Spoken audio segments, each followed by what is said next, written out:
virus corona. Nah, adik-adik, Kak Lina berharap adik-adik tetap semangat, adik-adik harus tetap ceria, percaya bahwa kita itu punya Tuhan yang sangat luar biasa, adik-adik. Bahwa Tuhan kita itu hidup. Apalagi kita saat ini sedang masih suasana Paskah, kita patut berbangga, bersukacita, karena kita mempunyai Tuhan yang sudah mengalahkan maut.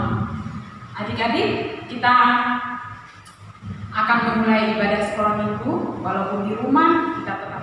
Adik-adik yang ada di rumah, kita tetap semangat, karena hari ini Kak Lina tidak sendiri. Kak Lina ditemani oleh kakak-kakak remaja dari Kelapa. Ada Mas Adam, ada Mas Ivan, dan ada Mas Deka.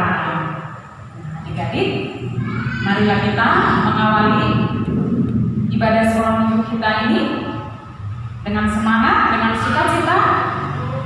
Kita bergembira. Mari kita katakan, halo, hello, apa kabar?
Adik-adik semua yang dikasihi Tuhan, kita akan melanjutkan ibadah kita walaupun dari rumah masing-masing. Adik-adik tetap semangat bahwa Yesus selalu beserta kita. Kak Lina percaya adik-adik tetap semangat dan bersukacita. Nah, sebelum kita lanjut lagi adik-adik, kita mari berdoa dulu bersama. Mari kita berdoa. Bapa di surga, kami bersyukur atas segala cinta kasih Tuhan yang tidak terhingga kepada kami. Inilah kami anak-anak-Mu Tuhan, walaupun kami melaksanakan ibadah di dalam rumah kami masing-masing, tetapi kami percaya Tuhan selalu ada buat kami. Kami anak-anak-Mu berharga di mata-Mu Tuhan, bukan karena kami baik, tetapi karena kami punya Tuhan yang baik. Terima kasih Tuhan, Engkau sudah lahir, mati, bangkit bagi kami. Itulah menjadi kebanggaan kami Tuhan, menjadi anak-anak Tuhan. Terima kasih Tuhan, kami serahkan ibadah kami ini hanya di dalam tangan-Mu saja. Di dalam nama Tuhan kami Yesus Kristus, kami berdoa dan mengucap syukur. Haleluya. Amin. Nah, adik-adik tetap semangat ya adik-adik. Kita tetap bersukacita, tetap bergembira, karena kita mempunyai Tuhan yang sangat baik, yang sangat luar biasa. Adik-adik, Kak Lina percaya, adik-adik yang sekarang di rumah, dimanapun berada, yang ada di Purworejo, di Celapa, kita semua sama di mata Tuhan. Tuhan mengasihi kita, tiada berkesudahan. Adik-adik, mari kita lanjutkan nyanyian buat Tuhan, kita puji nama Tuhan. Mari kita katakan betapa baiknya Engkau Tuhan.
adik-adik yang di rumah, tiba saatnya kita akan mendengarkan firman Tuhan yang akan dibawakan oleh Mbak Ti.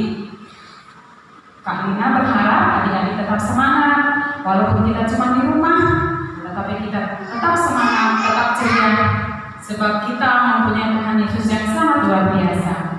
Adik-adik, marilah kita sambut firman Tuhan. Kita menyanyikan Yesus sayang padaku.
Kayaknya kok ada yang sedih ya.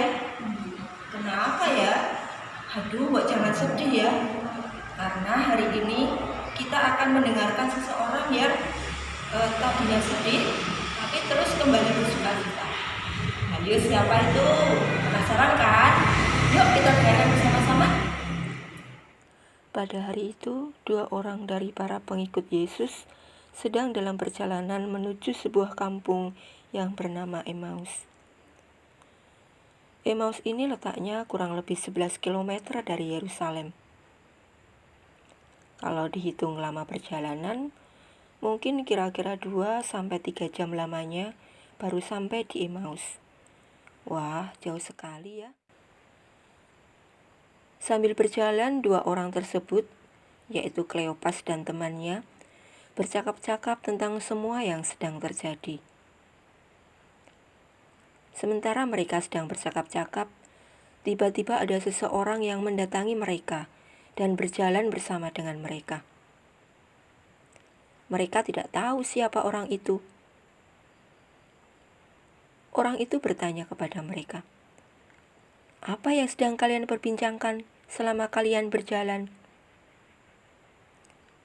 Dengan muka yang sedih, Kleopas menjawab, "Apakah Anda satu-satunya pendatang di Yerusalem yang tidak tahu kalau semua yang terjadi beberapa hari terakhir ini?" Kata orang itu, "Hal apakah itu?" Kata Kleopas lagi, "Mengenai Yesus orang Nazaret itu. Dia adalah seorang nabi. Perkataan dan perbuatannya berkuasa, baik di hadapan Allah maupun di hadapan seluruh bangsa. Tetapi imam-imam kepala dan para pemimpin bangsa kita menyerahkan dia untuk dihukum mati, lalu dia disalibkan. Padahal sebelumnya kami berharap dialah yang akan membebaskan bangsa Israel. Nah, hari ini nih adalah hari yang ketiga sejak semua itu terjadi. Tetapi beberapa perempuan dari antara kami bagi-bagi sekali pergi ke makam dan tidak melihat jenazah Yesus lagi di situ. Lalu mereka kembali dan mengatakan kepada kami bahwa malaikat telah menampakkan diri kepada mereka dan berkata bahwa Yesus hidup. Setelah mendengar cerita Kleopas dan temannya, orang itu lalu menegur dan menjelaskan banyak hal tentang kitab suci dan juga tentang siapakah Yesus itu. Tanpa terasa perjalanan mereka sudah sampai di Emmaus dan hari sudah mulai gelap. Orang itu hendak berjalan terus, tapi oleh Kleopas dilarang. Lalu Kleopas mengajak orang itu untuk menginap di rumahnya. Perjalanan ke Emmaus yang cukup jauh membuat mereka lapar. Lalu mereka menyiapkan makan malam. Ketika duduk makan, orang itu mengambil roti, mengucap berkat, memecahkannya dan memberikan kepada Kleopas dan juga kepada temannya. Dan saat itu juga sadarlah Kleopas dan temannya bahwa orang itu adalah Yesus. Dia adalah guru mereka. Namun setelah mereka sadar, Yesus sudah tidak ada lagi di hadapan mereka. Wah, ternyata Yesus benar-benar sudah bangkit. Bahkan dia menemani perjalanan Kleopas dan temannya ke Emmaus. Lalu Kleopas dan temannya bersukacita hingga rasa lelahnya hilang. Dan malam itu juga Kleopas dan temannya kembali ke Yerusalem. Lalu menceritakan tentang apa yang mereka alami kepada teman-temannya. Nah, begitulah adik-adik ceritanya. Hari ini kita belajar dari kisah Kleopas dan temannya, bahwa Tuhan yang bangkit mampu mengubah kesedihan menjadi sukacita. Makanya ya adik-adik, kalau saat ini adik-adik sedang ada yang sedih, ada yang bosan karena masih harus di rumah aja, maka Tuhan Yesus ada untuk adik-adik. Tuhan selalu menjaga, selalu menemani, dan juga menghibur adik-adik. Nah, untuk itu jangan bersedih lagi ya, tetap semangat. Dan jangan lupa selama kalian di rumah aja untuk selalu menjaga kebersihan. Jangan lupa cuci tangan pakai sabun dan pada air yang mengalir. Juga jangan lupa untuk jaga jarak sosial dengan orang lain. Selain itu, adik-adik juga memakai masker pada saat sakit dan di tempat umum. Dan satu lagi adik-adik, tidak boleh lupa ya, kalian untuk selalu berdoa, mohon perlindungan dari Tuhan, agar Tuhan selalu menjaga dan melindungi kita. Oke adik-adik, sampai di sini dulu ya, sampai jumpa lagi. Dadah.